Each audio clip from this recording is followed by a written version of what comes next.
Nele foram criadas todas as coisas nos céus e sobre a terra, as visíveis e as invisíveis, sejam tronos, soberanias, quer principados, quer potestades. Tudo foi criado por meio dele e para ele, e ele é antes de todas as coisas, e nele tudo subsiste. Ele é o cabeça do corpo da igreja, ele é o princípio, o primogênito entre os mortos, para em todas as coisas ter a primazia. Porque aprouve a Deus que nele residisse toda a plenitude. Até aí. Então vamos à mesma pergunta. Você já cansou de ouvir isso, mas isso nunca mais vai sair de dentro de você. Porque Paulo escreveu essa carta aos Colossenses. O que aconteceu com os Colossenses? Os Colossenses perderam o ponto principal da fé, que é a fé na pessoa e na obra de Jesus Cristo. Então nunca esqueça isso, a verdadeira fé não crê em outras coisas. Não crê em coisas oradas, ungidas, água, terra, sal, óleo, porque tudo isso não é a verdadeira fé, isso é o misticismo. A verdadeira fé crê só na pessoa de Jesus Cristo e naquilo que Cristo fez na cruz. Ele já fez na cruz por nós. Então, quando a igreja se abre para diversas doutrinas estranhas, né, misticismo, essas coisas todas, o que acontece com a igreja? A pessoa ela perde o foco central da fé evangélica, que é a fé na obra e na pessoa de Jesus Cristo. Então foi isso que aconteceu com os Colossenses. Eles permitiram que 4 coisas entrassem na igreja deles.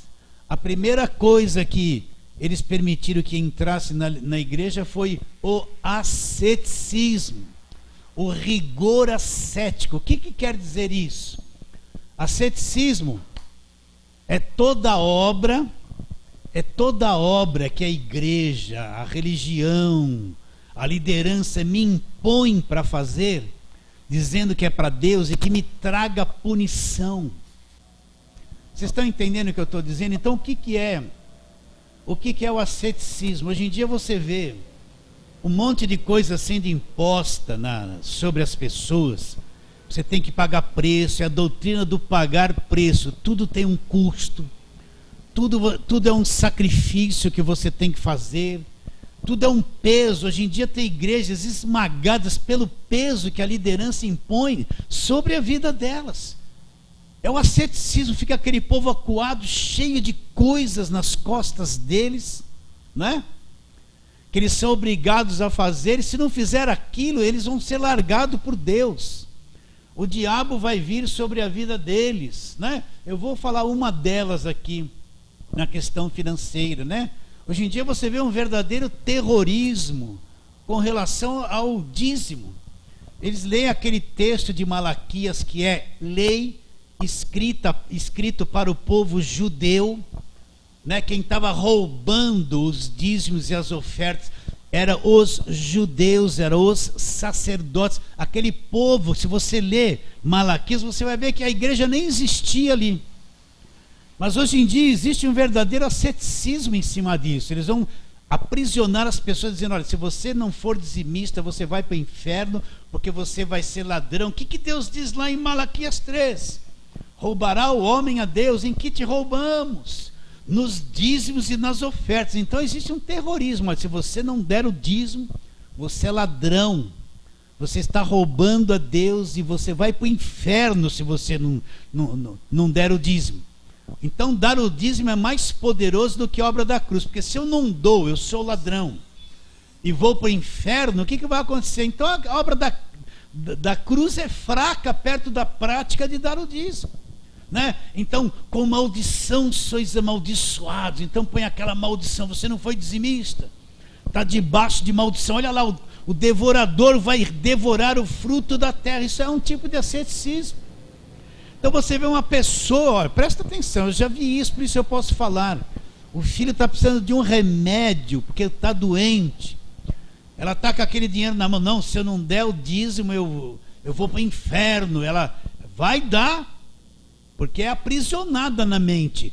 E não vai comprar o remédio para o filho. Eu já vi pessoas que a mãe precisando de uma cesta básica, não é? Ela com o dinheiro do dízimo vai abençoar a mãe, dá a cesta básica para ela.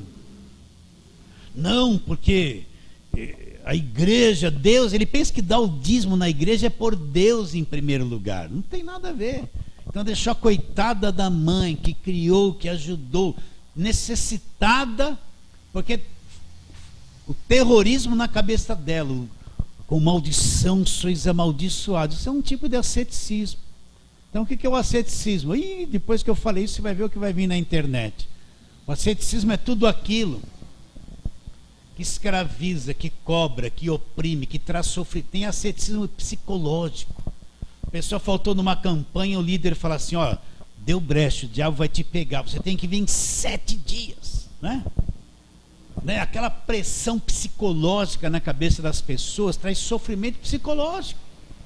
É obrigado, se não vai na igreja segunda, terça, quarta, quinta e sexta, está dando brecha, é desviado, é o asceticismo.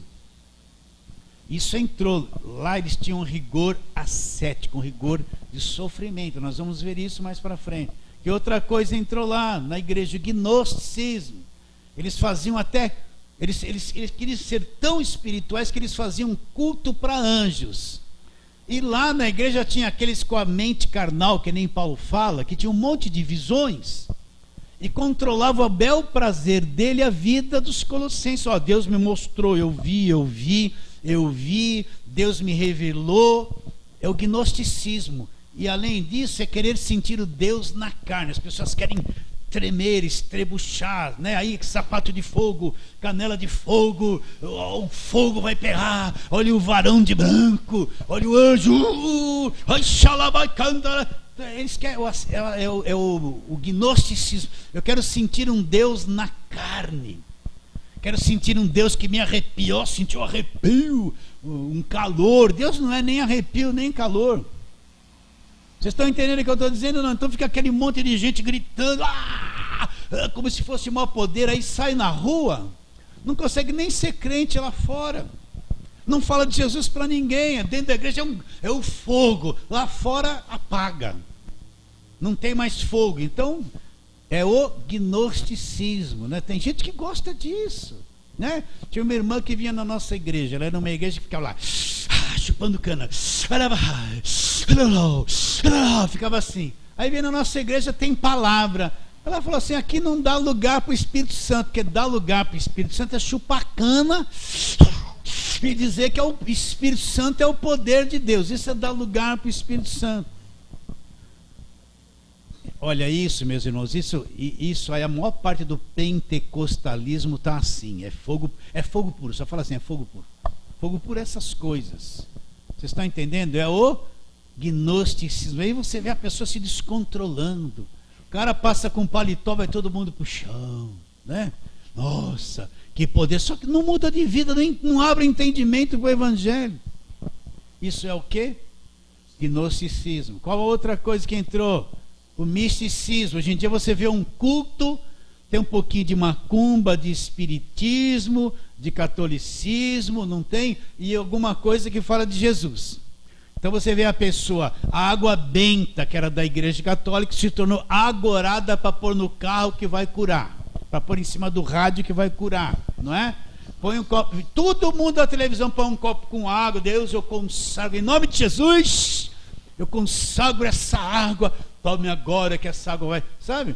Pura feitiçaria, né? Sal grosso, banho de descarrego, fazer culto todo mundo de branco, que nem espiritismo, não é? E olha aqui, unção disso para cá, banho dos 7 elementos, a sarça ardendo, a agorada, tudo isso aí é uma feitiçaria. Você vai num culto hoje que tem tudo isso. Isso não é evangelho. Então você vai lá, tem um pouquinho de macumba, sessão de descarrego. De onde vem esse negócio de descarrego? Da macumba. De onde vem sal grosso? Da macumba. Vocês aqui não precisam ouvir isso, estou falando para o pessoal da internet. Mas as igrejas estão dando sal grosso ungido. Sessão de descarrego, é o culto deles. Imagina, você vai prestar um culto para Jesus. chega lá, você não fala nada de Jesus, você só invoca demônios, chama pelo nome dos demônios o tempo todo, só fala de demônio. Que culto é esse? É para Deus ou para o diabo isso aí? Não, o culto é prestado a Deus, é engrandecer Deus, falar a palavra de Deus, adorar Jesus, não é invocar demônio. Onde se invoca demônio é terreiro de macumba, é lá que se invoca demônio, lá é o lugar dos demônios. Você vai em cultos hoje que tudo é demônio, eles praticam isso. É o misticismo, né? Culto do fogo. É tanta baboseira que você não vê na Bíblia. E o pessoal gosta dessas coisas, eles creem nisso. Que mais entrou lá? Quarta coisa. O pessoal da lei, olha, volta para a velha aliança, volta para o Velho Testamento, volta para guardar a lei. Olha, imagina a confusão que estava dentro dessa igreja, de questão de doutrina. Porque toda igreja que perde o ponto central da fé e começa a acreditar num monte de coisa, o povo é um povo confuso, não sabe que acredita. Um crê numa coisa, aí Deus mostra uma coisa contrária para o outro, aquele vai para lá, esse vem para cá. Quando você vai ver o que eles creem, eles não têm uma fé padrão do evangelho, cada um quer de uma coisa, uma confusão total, é uma igreja confusa.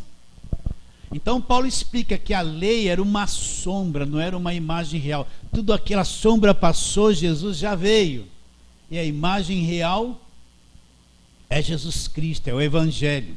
Depois de Paulo, né? Então Paulo vai escrever essa carta para quê? Para corrigir a fé deles, mostrar o verdadeiro caminho. Então nós falamos bastante coisa até chegarmos onde nós vamos falar hoje. Então, depois de fazer toda essa dissertação, no versículo 13 nós falamos 13 e 14, as duas últimas terças-feiras, que ele nos libertou do império das trevas, que nós temos a redenção no sangue de Jesus Cristo. Então Paulo está mostrando agora a grande obra de Jesus Cristo. Depois de ele explanar que Jesus nos libertou do império das trevas e nos redimiu, agora ele vai mostrar como Jesus Cristo é, quão grande Jesus Cristo é, quão poderoso Jesus Cristo é, quem é Jesus Cristo.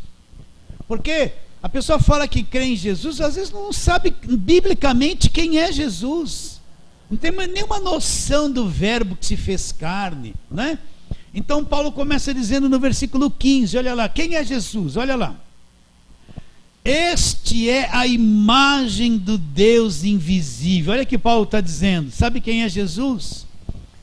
Ele é a imagem do Deus invisível, é a parte visível de Deus. Então eu não posso ter uma visão de Deus se eu não tiver uma visão de Jesus Cristo. Se eu ver Cristo, eu vejo Deus. Ele é a imagem do Deus invisível. Ele não é um deusinho pequeno, como os testemunhos de Jeová falam. Jeová é Deus, mas Jesus é um Deus com D minúsculo, diminui Jesus Cristo. Não, ele não é um deusinho pequeno. Jesus Cristo é Deus, ele é a imagem do Deus invisível. Nele, ele é o Criador, nele foram criadas todas as coisas no céu, sobre a terra. Ele criou os dois mundos, o mundo invisível, que nós não vemos, e o mundo visível, sejam tronos, sejam soberanias, quer principados, quer potestades. Tudo foi criado para ele, por meio dele. Ele é antes de todas as coisas, e nele tudo subsiste. Então quem é Jesus? É o Criador, é o Deus Criador de todas as coisas, né? Mas vamos voltar lá em Gênesis 15, por quê? Porque eu preciso saber como ele nasceu no mundo, eu preciso saber que Deus assumiu um corpo humano, eu preciso conhecer esse processo todo da introdução de Deus no mundo. Então vamos lá, Gênesis capítulo 3, a primeira palavra de Deus dizendo a respeito da vinda de Jesus Cristo. Você já sabe bem isso. Gênesis 3,15, depois que o homem comeu do fruto, que se tornou pecador e aconteceu estas coisas todas, Deus aqui no versículo 14 e 15 está amaldiçoando a serpente. Então, versículo 14, Gênesis 3,14, então o Senhor Deus disse à serpente, a antiga serpente que é Satanás, Visto que isto fizeste, maldita és entre todos os animais domésticos e entre todos os animais selváticos. Rastejarás sobre o teu ventre e comerás pó todos os dias da tua vida. Agora, olha a primeira promessa da vinda da semente da mulher. Presta atenção. Porém, inimizade entre ti e a mulher, entre a tua descendência e o seu descendente. Este te ferirá a cabeça e tu lhe ferirás o calcanhar. O que Deus está dizendo aqui para a serpente? Que haveria uma descendência da mulher, uma semente. Olha, ele está dizendo no comecinho que havia de vir. De quem ele está falando, Deus? Que semente da mulher é essa? Que descendente seria esse? É Jesus Cristo. Então, este que viria da mulher faria uma coisa com a serpente. Feriria a serpente na cabeça, feriria a parte pensante, a inteligência da serpente. A cabeça da serpente seria ferida. Quem é esse da semente da mulher? Já está apontando lá para frente, que nasceria um aqui na terra que daria um jeito na serpente, depois da serpente ser amaldiçoada. Isso aqui já está falando a respeito de Jesus Cristo. Se você for ler, Moisés também falou que iria surgir um profeta semelhante a ele, que eles teriam que ouvir esse profeta. Moisés profetizou que lá na frente também levantaria alguém muito grande, só que Moisés falhou, falou que seria semelhante a ele. Não, seria muito mais superior a ele, e que teria que ouvir. E você vai vendo em cada livro da Bíblia tem um sinal que aponta para alguém que viria, lá do Velho Testamento, que seria o rei de Israel, seria o Messias. Se você passa por Isaías, vamos abrir lá em Isaías para você ver. Isaías, capítulo 9, né? Está bem ali no meio da Bíblia, Isaías. Isaías 9, ele fala a respeito do nascimento do filho que Deus enviaria, né? Depois você lê esse capítulo todo aqui. Mas ele no versículo 6 ele fala assim, olha lá: porque um menino nos nasceu, um filho se nos deu. Está dizendo que Deus faria isso. O governo está sobre os seus ombros, e o seu nome será maravilhoso, conselheiro, Deus forte, Pai da eternidade e príncipe da paz. Então o que Isaías está revelando? Teve revelação de Deus, que Deus daria um menino, que Deus daria um filho, né? De quem Isaías está falando? De Jesus Cristo, que viria lá no futuro. Estava dizendo que o governo estaria sobre os ombros dele. E qual seria o nome desse menino, desse filho? Maravilhoso, conselheiro, Deus forte, Pai da eternidade. Ele seria o quê? Deus forte, um Deus forte. Ele seria quem? Pai da eternidade. Ele é o criador da eternidade, esse filho que viria. E ele é o quê? O príncipe da paz. Então você, lá em Malaquias mesmo, você vai ver que o sol da justiça nasceria. Quem trazendo salvação debaixo das suas asas? Quem seria esse sol da justiça? Jesus Cristo. Quando você vê lá para Isaías 53, que fala sobre o sofrimento da cruz, quem seria esse que sofreria na cruz? Jesus Cristo. Então, Velho Testamento, qual cordeiro? Aquele cordeiro que foi morto na Páscoa. É um tipo de quem? Do cordeiro que no futuro viria. Qual é o cordeiro que veio no futuro? João Batista falou: cordeiro de Deus que tira o pecado do mundo. Então os livros da velha aliança vão apontando, olha para frente, ele vai vir, vai acontecer, esse filho vai vir, esse cordeiro vai vir, esse Deus forte vai vir, esse Pai da eternidade vai vir, o sofredor que vai ser pregado na cruz vai vir, ele vai vir, ele vai vir. O Velho Testamento todo vai mostrando, vai acontecer, vai acontecer, vai acontecer. Tudo aquilo que era feito nas leis de Moisés era uma sombra, era só uma passagem para aquilo novo que ia acontecer no futuro. Ele vai apontando Davi, aquele cego de Jericó, Jesus, filho de Davi. O que Deus prometeu para Davi? Que da descendência dele nasceria, esse seria o filho de Davi, nasceria lá na frente. Quem era? Era Jesus Cristo. Vocês estão entendendo? Então, é isso que eu quero que você entenda. Desde Gênesis, Deus está prometendo que Ele viria. Em cada livro, em cada situação. Deus chegou para Moisés e falou: agora, Moisés, você vai e fala para a rocha que a rocha vai... Não, primeira Deus chega para Moisés e fala assim: Moisés, o povo estava reclamando que não tinha água, vai naquela rocha e fere a rocha. Qual rocha que foi ferida? Jesus Cristo. Aí saiu água e todo o povo bebeu. Cada detalhe da velha aliança, que já se cumpriu, aponta um detalhe a respeito de Jesus Cristo, que Ele viria. Ele viria e Ele daria um jeito na situação. Está bem claro isso na sua mente? Eu preciso entender isso. Porque como é que o indivíduo pode crer numa florzinha? Eu fico aterrado com essas coisas. É porque ele não teria uma visão de Jesus. Seria uma florzinha que é Jesus, que representa Jesus, vou levar para casa. E ele não sabe a grandeza de quem veio aqui na terra. A grandeza, né, de Deus em forma de homem, ele não conhece isso. Agora vamos lá para Lucas capítulo 1. Lucas capítulo 1.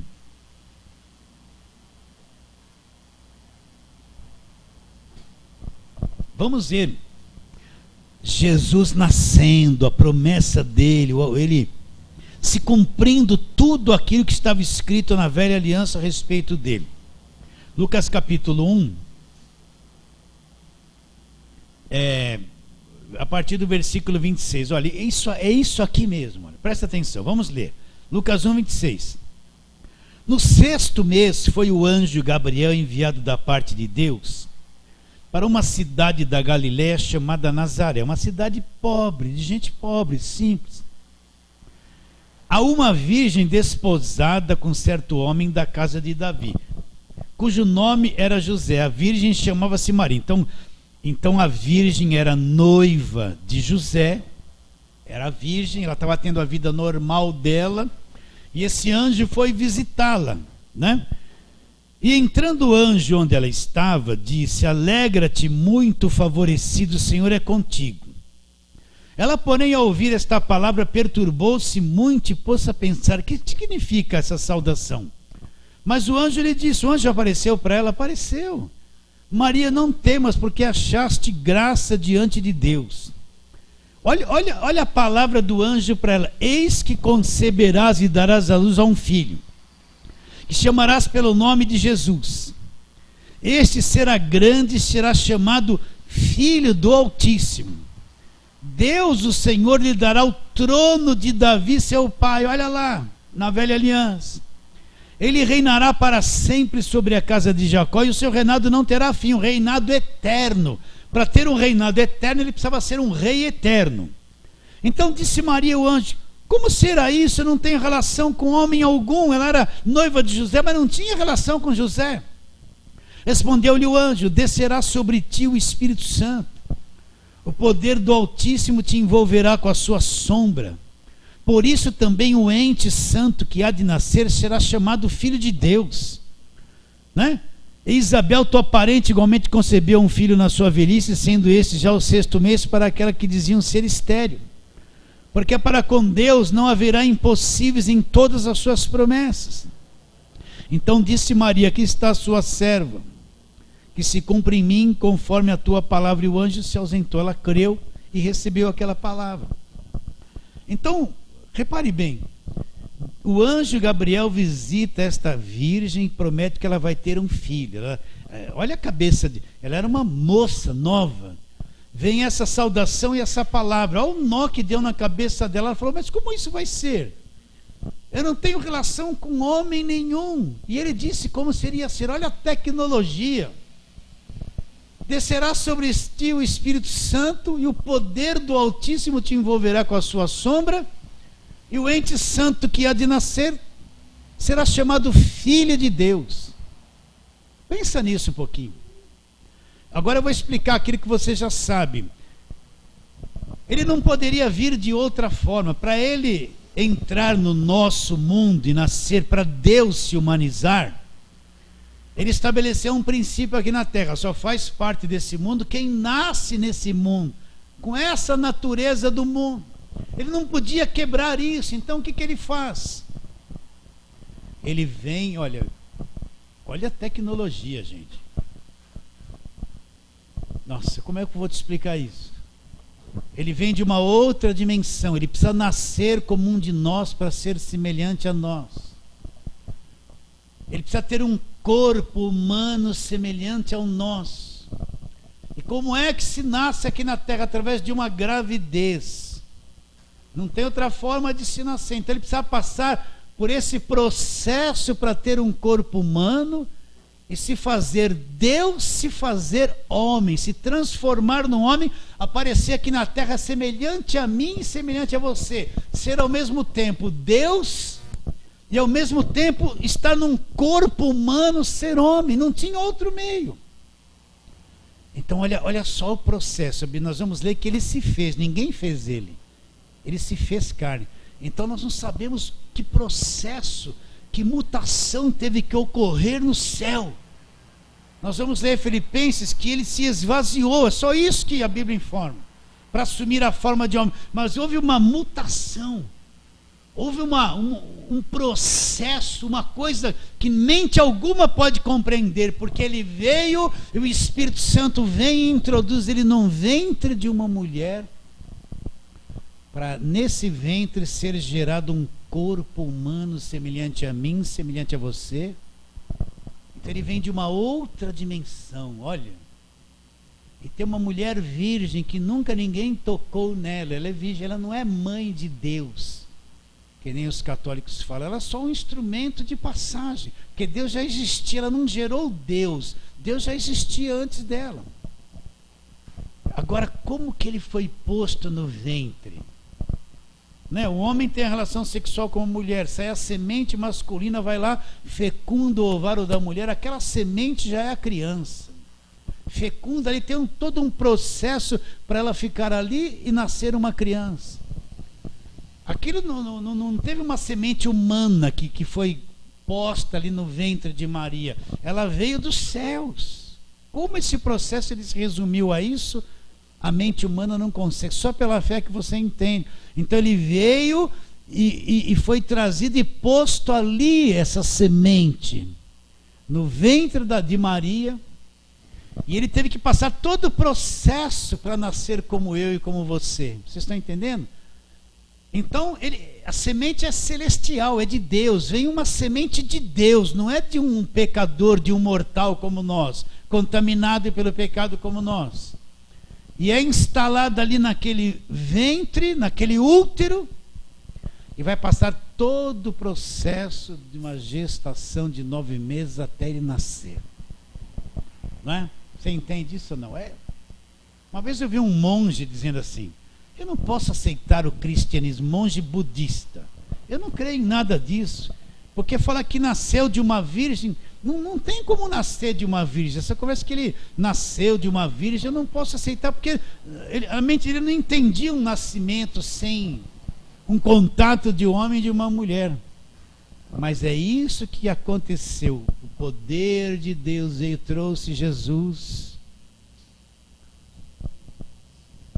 Olha, nessa sementinha já está todo o aspecto de um ser humano. Está lá a cor do cabelo, ele é do grupo sanguíneo do pai. Vem toda uma coisa completa ali. Vocês estão entendendo o que eu estou dizendo ou não? Agora veio uma semente de Deus, de uma outra dimensão. E foi posta ali no ventre de Maria, aquilo foi gerando, foi gerando, foi gerando. E Deus se fez carne, assumiu um corpo humano. Se você pegar qualquer um dos seus filhos, quem é pai, fizer um exame de DNA no seu filho, você vai ver que o DNA dele, do sangue dele, é o teu DNA, do teu sangue. Apesar dele nascer no ventre da mãe, a placenta alimentar a criança, o sangue da mãe não passa para a criança. É isso que eu quero que você... A placenta muda tudo ali.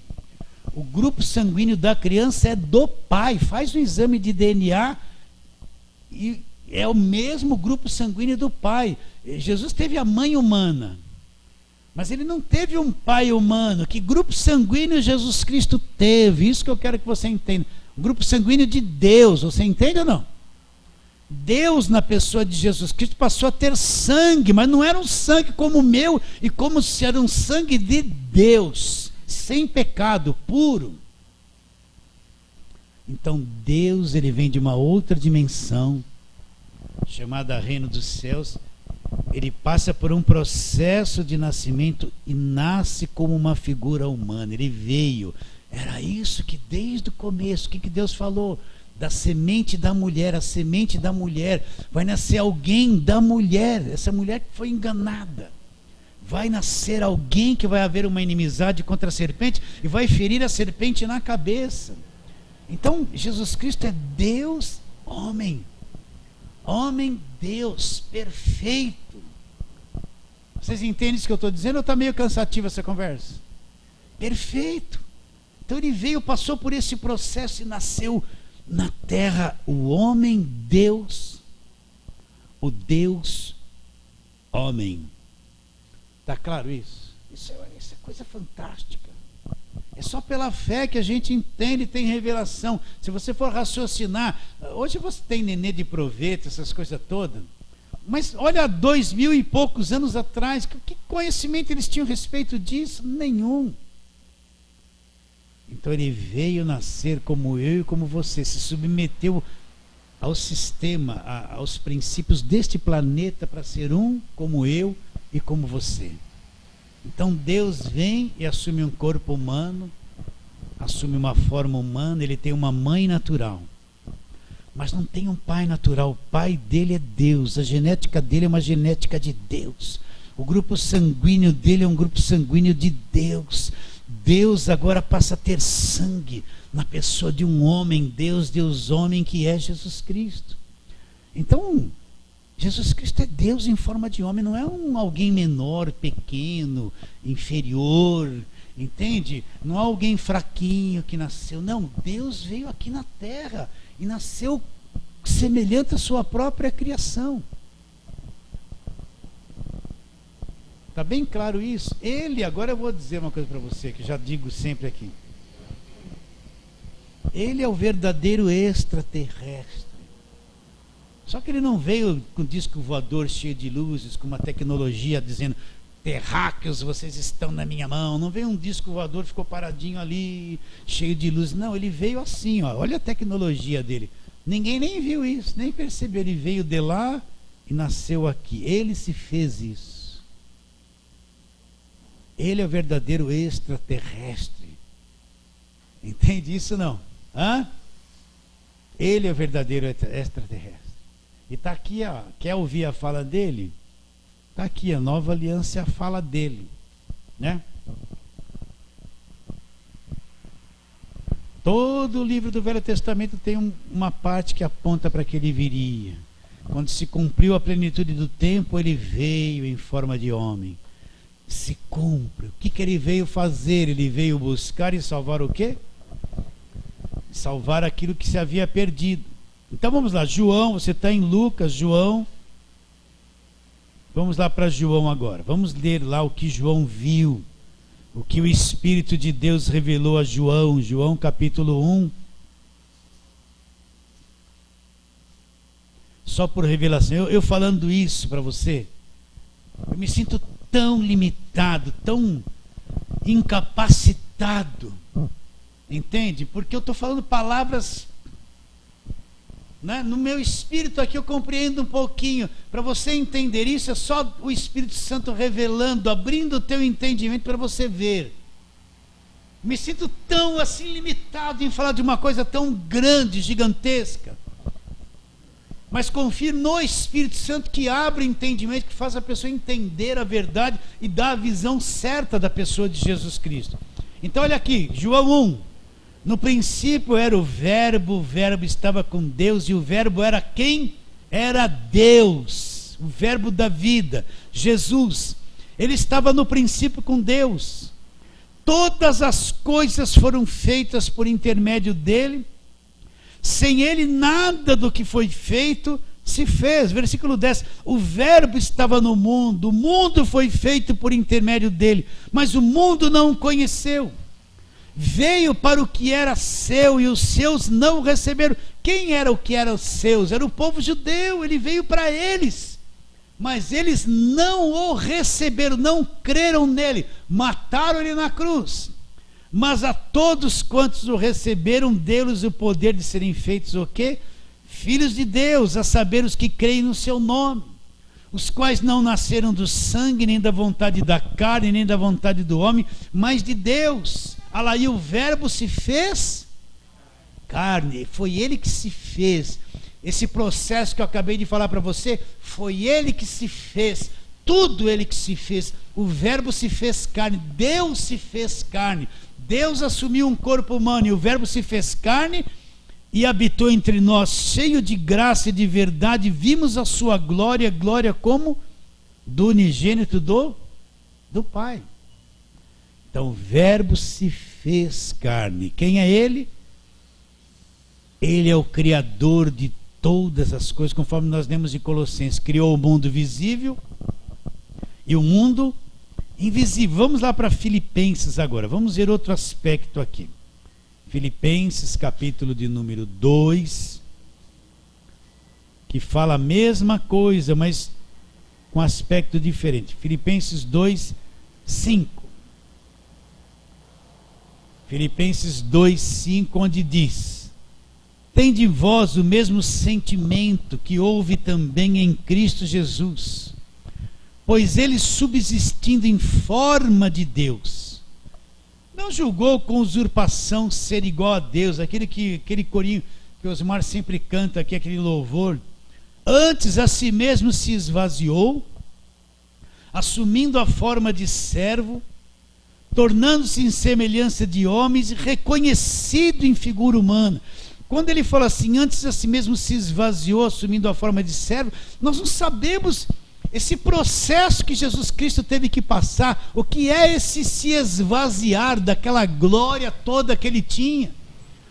A que ponto é se humilhar, assumindo a forma de um servo, de um ser humano? O que ele teve que deixar lá na glória, para assumir um corpo humano e aparecer como um de nós aqui na terra?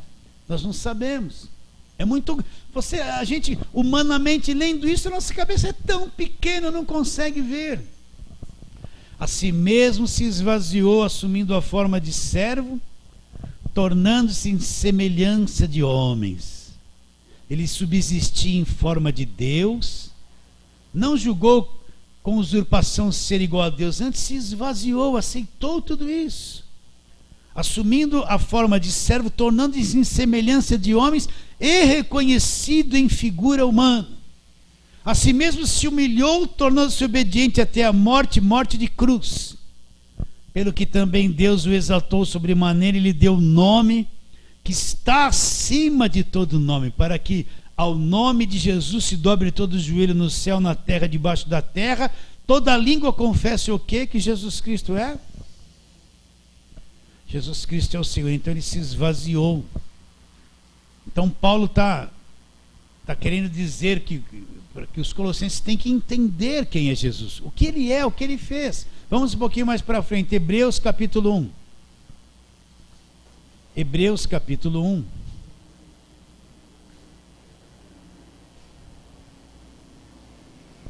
Vamos ler desde o versículo 1. Versículo 1 a 3. Havendo Deus outrora, em outro tempo, falado muitas vezes e de muitas maneiras aos pais pelos profetas. Como que ele fala agora nos últimos dias? Nesses últimos dias nos falou pelo Filho, a quem constituiu herdeiro sobre todas as coisas, pelo qual também fez o universo. Ele é o criador de todo esse universo. Jesus é o criador do mundo. Ele que é o resplendor da glória, a expressão exata do seu ser. Olha lá, sustentando todas as coisas pela palavra do seu poder, depois de ter feito a purificação dos pecados, assentou-se à direita na majestade nas alturas, tendo se tornado tão superior aos anjos, quando herdou um nome mais excelente do que todos eles. Então, Deus falou aos pais pelos profetas, a fala do Velho Testamento. Deus falou no Velho Testamento de muitas maneiras aos pais. Quem são os pais? Aquele povo da velha aliança. Falou de muitas formas, de muitas maneiras pelos profetas. Mas nos últimos dias, qual é a voz de Deus dos últimos dias? Por quem ele fala? Ele fala onde? Pelo Filho agora. Então a voz de Deus para nós, eu preciso conhecer o Velho Testamento, é tudo muito bom, mas eu tenho que entender que aquilo acabou, se cumpriu. Tudo que falava de Jesus já aconteceu. Nós não estamos mais debaixo da doutrina da velha aliança, das leis. Aquilo acabou. O fim da lei é Cristo para a justiça de todo aquele que acredita. Não dá para a igreja ficar com aquelas pregações da velha aliança, as campanhas da velha aliança, festa das colheitas, festa das primícias, aquele monte de festa do povo judeu, que não tem nada a ver com a nova aliança, não tem nada a ver. Nunca na nova aliança Paulo orientou a fazer alguma festa do Antigo Testamento, nem Pedro nem João. Ordenou a igreja a praticar as festas judaicas, mas você vê a igreja de hoje, festa das colheitas. As colheitas naquele tempo era o fruto da terra, agora a festa das colheitas é o dinheiro que a pessoa tem que levar. Você está entendendo que muda tudo o sentido. Festa das primícias, as primeiras coisas, né? Um monte de festas que não tem nada a ver com a nova aliança, já acabou. Aquilo é para o povo judeu, não é para a igreja. Então nos últimos dias Deus fala para quem? Através de quem? Através do Filho. Quem é esse Filho? É o herdeiro de todas as coisas e é o Criador do universo. Olha o que ele fala no versículo 3 a respeito do Filho. Ele que é o resplendor da glória, a expressão exata do seu ser. Então quem é Jesus? Deus tem uma glória. Cristo é o brilho, é o resplendor da glória de Deus. Vocês estão entendendo isso ou não? Então, quando se fala em glória, se imagina uma coisa gigantesca, sem fim. Cristo é o brilho, é o resplendor da glória de Deus. Olha como ele é grande. Olha lá, sustentando todas as coisas pela palavra do seu poder. Quando você vê na criação em Gênesis, Deus dizendo, haja luz, e se materializou e houve luz. E Deus criou os luminares pela palavra. Deus só foi dizendo, haja luz, aconteça isso, aconteça aquilo. Até hoje, tudo que ele criou pelo poder da palavra está obedecendo a mesma palavra. O sol está brilhando e a lua está brilhando também. Não caiu, não parou. Quem é que sustenta tudo isso? Olha lá. Sustentando todas as coisas pela palavra do seu poder. Então aquilo que Cristo falou na velha aliança, na criação do mundo, lá em Gênesis, até hoje está sendo sustentado pela palavra dele, não pode parar. Você entende ou não? Ele disse que as sementes iriam produzir segundo a sua espécie. Isso parece uma coisa fraquinha, né? Para a criancinha vai lá para um feijãozinho, um algodão na aula de ciências. Mas põe lá para ver. Vai obedecer e vai produzir segundo a sua espécie. Tem que obedecer porque ele ordenou lá em Gênesis que assim seria feito. E continua sendo e vai ser. Sustenta todas as coisas. O sol está lá. Queima, queima, queima e não se acaba. Está obedecendo, haja o luminar para governar o dia. E está lá até hoje, não vai acabar. Enquanto ele não ordenar que se acabe. Vocês entendem ou não? Por isso não tenha medo de nada. Ele é o centro de tudo. Tudo que está acontecendo no mundo está no controle dele. Ele não falou que as fomes, as pestes, os terremotos, as doenças. Não falou que ia acontecer tudo isso. Falou ou não falou? E vai acontecer, não adianta eu chegar para Deus, Deus, não deixa isso acontecer, não deixa. Você está orando contra a Bíblia, porque a Bíblia diz que vai acontecer, e vai acontecer. A tua oração não vai mudar, porque está escrito que vai acontecer a multiplicação da ciência, né? O amor vai se esfriar. Não adianta falar, Deus não deixa, vai acontecer, porque está escrito. As fomes, as pestes, os terremotos, né?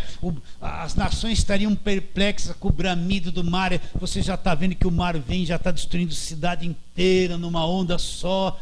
Está tudo acontecendo, não adianta falar, é o diabo. Não, é a palavra de Deus que tem que se cumprir e vai ser assim. Acredita nisso ou não? Vai se cumprir. Mas Jesus Cristo disse, quando essas coisas estiverem acontecendo, olha para o céu, não diz?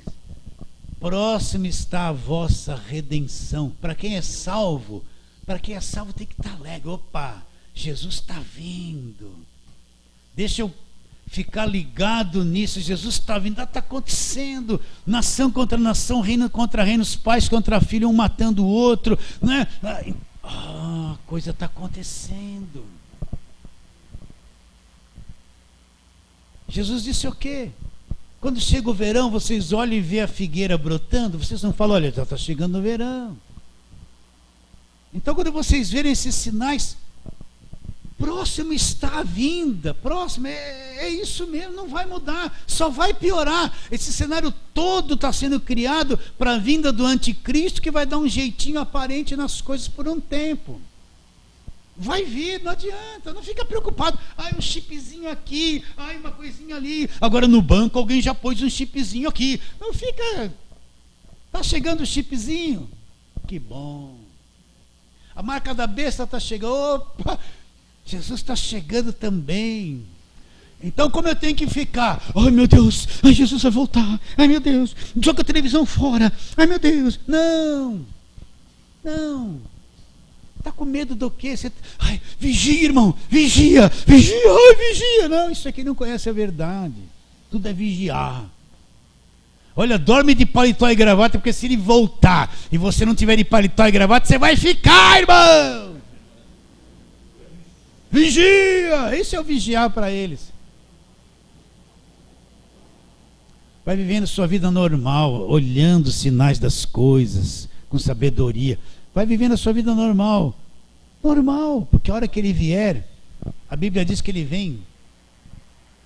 O arrebatamento é ser tomado à força. Ele vem, já te expliquei isso. É como se fosse um ímã mais poderoso do universo.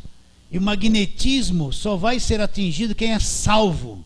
Então ele vai vir parar atrás das nuvens e nós, no abrir e fechar de olhos, vamos encontrar com ele nos ares. Perfeitinho, perfeitíssimo. Essa carcaça velha já era, foi mudada até chegar a ele num segundo. Não tem que ter medo de nada. Aí se eu não tiver aí, pastor, e se eu estiver fazendo um churrasquinho em casa, vai ser arrebatado assim mesmo.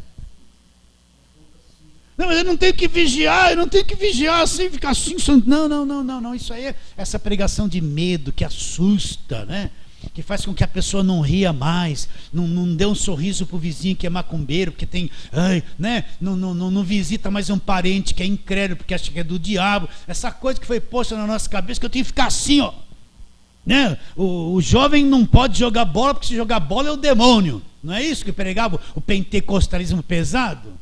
Hoje em dia você não vê mais isso. Não tem como eu vigiar, meu irmão. Porque nós vamos estar na nossa atividade, correndo para lá, correndo para cá, vamos estar na mesma atividade, ter que comer arroz e feijão naquele dia do arrebatamento. Nós vamos estar assim, pensa que eu vou estar assim, ligado assim, que nem uma anteninha, olha, ele está chegando, vê o radar aí, vê o radar, opa, está se aproximando, se prepare agora. Não, ninguém sabe, ninguém,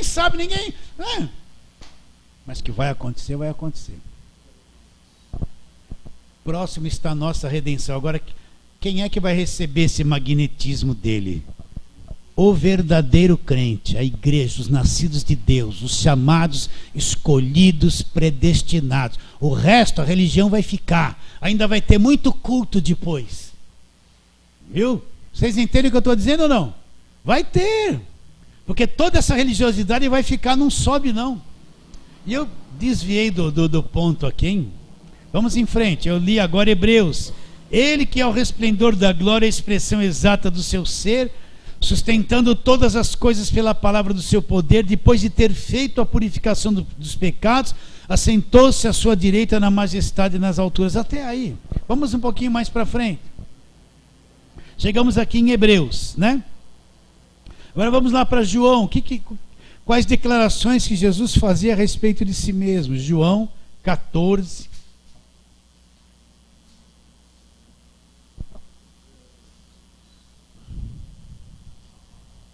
Vamos ler o 6 também.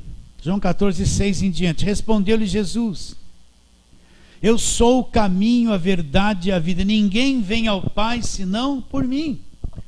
Se vós me tivesses conhecido, conheceríeis também meu Pai. Desde agora o conheceis e o tendes visto. Replicou-lhe Felipe: Senhor, mostra-nos o Pai, isso nos basta. Disse-lhe Jesus: Felipe, há tanto tempo estou convosco que não me tens conhecido? Quem vê a mim, vê o Pai. Como dizes tu, mostra-nos o Pai? Não crês que eu estou no Pai e o Pai está em mim? As palavras que eu vos digo, não as digo por mim mesmo, mas o Pai que permanece em mim faz as suas obras. Crede que eu estou no Pai e o Pai em mim. Crede ao menos por causa das obras. João 10 agora, volta um pouquinho. João capítulo 10, Jesus disse: eu e o Pai somos um. João 10, versículo 30. Depois de... Vamos ler o 27 também, né? Vamos ler. As minhas ovelhas ouvem minha voz, eu as conheço, elas me seguem. Eu lhes dou a vida eterna, nunca mais, jamais perecerão, e ninguém as arrebatará da minha mão. Aquilo que meu Pai me deu é maior que tudo, e da mão do Pai ninguém pode arrebatar. Eu e o Pai somos um.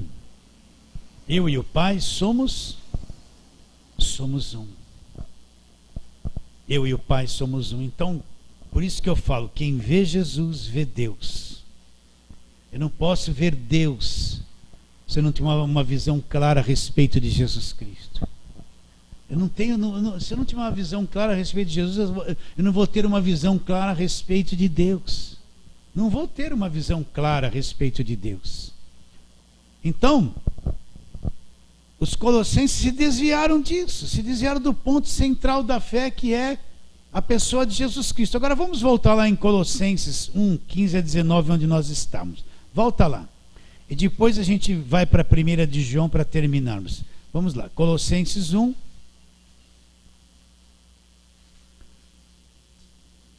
(15 a 19).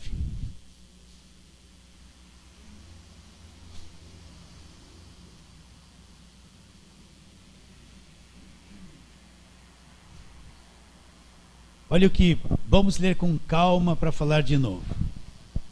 Ele, este ou ele, é a imagem do Deus invisível.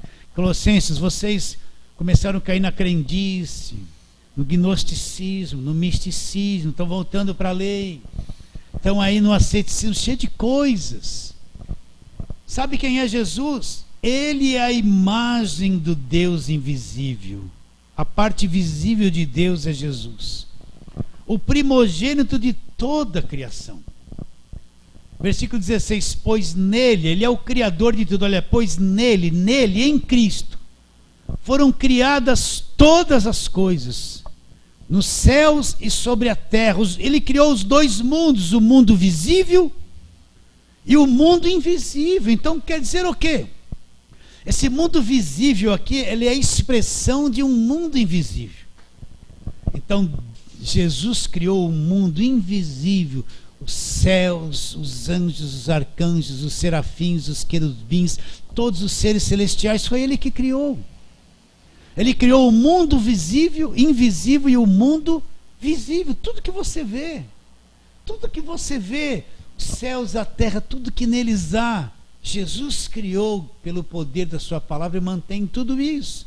Então os colossenses estavam lá fazendo culto para anjo, e perdendo a visão de Jesus Cristo, né? Eu vejo hoje a pessoa acreditando no suorzinho de alguém, presta atenção, e não tem nenhuma visão de quem é Cristo. Vejo a pessoa acreditando numa caneta que alguém diz que ungiu, e não tem nenhuma visão da grandeza de Jesus Cristo. Vejo as pessoas dizendo que tem a cobertura espiritual do seu apóstolo humano, que cheira mal se não toma banho, e não tem nenhuma visão de Jesus Cristo, e acha que esse apóstolo é a cobertura da vida dela. Veja esse monte de pregador e bispo, seja lá o que for, pregando um monte de mentira para as pessoas, sem nenhum temor, não tem nenhuma visão da grandeza de Jesus Cristo. Explorando as pessoas, enganando as pessoas, fazendo das igrejas serem empresas que têm que dar lucro, mas o lucro com o trabalho escravo das pessoas, sem nenhum temor e nenhuma visão da grandeza de Jesus Cristo. Da grandeza de Jesus Cristo. Pois nele foram criadas todas as coisas nos céus e sobre a terra, as visíveis e as invisíveis, sejam tronos, sejam soberanias, quer principados, quer potestades, tudo foi criado por meio dele e para ele. Jesus é o Criador de tudo, é o Deus que se fez homem, apareceu em figura humana, foi na cruz, pagou o preço dos nossos pecados, nos libertou para sempre, trouxe a vida eterna, a eterna salvação. É só nele que nós cremos, e tudo vem dele e é dado gratuitamente através dele. Ele é antes de todas as coisas e nele tudo subsiste. Nele tudo subsiste. Ele é o cabeça do corpo da igreja, ele é o princípio, o primogênito dentre os mortos, para em todas as coisas ter a primazia. Porque aprove a Deus que nele residisse o quê? Toda plenitude. Então Jesus Cristo é o Deus pleno, perfeito, completo. Nele habita corporalmente toda a plenitude da divindade. Você entende isso? Então, quando eu tenho uma visão da vinda dele ao mundo, da sua encarnação, da sua forma de homem, do seu sacrifício perfeito, esse ser glorioso, maravilhoso que se manifestou. Vamos ler só mais uma coisinha aqui. Mateus capítulo 17. Vamos lá, Mateus capítulo 17, que é o Monte da Transfiguração. Só para você ver o que estava ali, né? Versículo, Mateus 17, 1. 6 dias depois, tomou Jesus consigo Pedro e os irmãos Tiago e João, e os levou em particular a um alto monte, e foi transfigurado diante deles. O seu rosto resplandecia como o sol, e as suas vestes tornaram-se brancas como a luz. Pensa nisso, o que é transfigurar? É mudar de forma. Então Jesus pegou esses três aqui, Pedro, Tiago e João, foi lá no monte e mudou de forma. De repente os três estão lá, começam a olhar para Jesus, e o rosto dele ali tinha um rosto de carne como o meu, como o seu. Que ser que estava habitando naquele corpo ali? Daqui a pouco ele começa a mudar de forma e o rosto dele começa a brilhar. Não, eu quero ler aqui, ó, ler como está escrito aqui. E o seu rosto resplandecia como o sol. Você já tentou olhar direto para o sol? Quando eu era criança, às vezes quando eu olhava assim, ficava até aquela bola assim rodando nos olhos da gente e não via mais nada. Você já fez isso ou não? Né? Empinando pipa assim de vez em quando. Nossa, era uma loucura. Mas o rosto dele começou a resplandecer. Pensa bem você olhando para uma pessoa, daqui a pouco ela começa a mudar de forma e o rosto dela transcende a carne e começa a brilhar como o sol. E suas vestes ficaram como?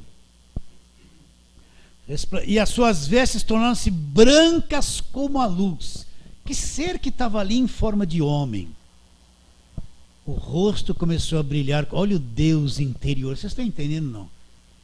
Começou a brilhar como o sol. Olha que coisa profunda. E o tecido de veste era o mesmo tecido comum, mas aquele começou a brilhar como a luz. De repente você olhava para ele estava resplandecendo. Mudou de forma. Estava ali dentro, no corpo. Vocês entendem ou não? Deus é Espírito. Habitando ali num corpo humano, resplandecer como o sol, o rosto dele. Não é?